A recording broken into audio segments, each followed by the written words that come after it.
అందరికీ నమస్కారం. ఆషాఢ మాసం కదా ఇప్పుడు అందరూ గోరింటాకు పెట్టుకుంటారు. అలాగే నేను లాస్ట్ వీడియోలో గోరింటాకు పెట్టుకోవడం చూపించాను కదా. ఇప్పుడు మా అమ్మాయికి నేను గోరింటాకు పెడతానంటే లేదు లేదు నేనే పెట్టుకుంటాను అని చెప్పింది. సరేరా పెట్టుకో అని చెప్పాను.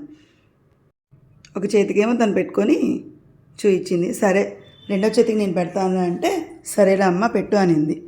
సరే పెట్టడం అయితే అయిపోయింది. దాని తర్వాత నీకన్నా నేనే బాగా పెట్టాను చూసుకో అమ్మ అని చెప్పింది. సర్లే నాకన్నా నువ్వే బాగా పెట్టావులేరా అని చెప్పాను. సరే కాళ్ళకి పెడతాను రారా అంటే అమ్మ నాకు ఓపికే లేదు అనింది. అట్లయితే ఒక పని చేస్తాను అని ఒక పెద్ద డిష్ తీసుకొని దానిలో వాటర్ వేసి కొద్ది గోరింటాకు వేసి కాలు పెట్టమని చెప్పాను. అట్లా కాలు పెడితే బాడీలో హీట్ అంతా తగ్గిపోయిద్ది. కాబట్టి తనతో పాటు నేను కూడా పెట్టి కాసేపు ఉన్నాను. నేనైతే ఒక హాఫ్ అన్ అవర్ ఉంచుకున్నాను కానీ మా అమ్మాయి ఒక 15 మినిట్స్ పెట్టేసేసి తీసేసింది.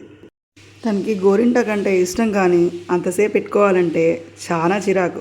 జస్ట్ 15 మినిట్స్ పెట్టుకొని తీసేసింది. ఇలా పండింది. ఓకేలే అమ్మ అని చెప్పింది. ఈ వీడియో ఎలా ఉందో మీరు చెప్పండి కామెంట్స్లో. బాయ్.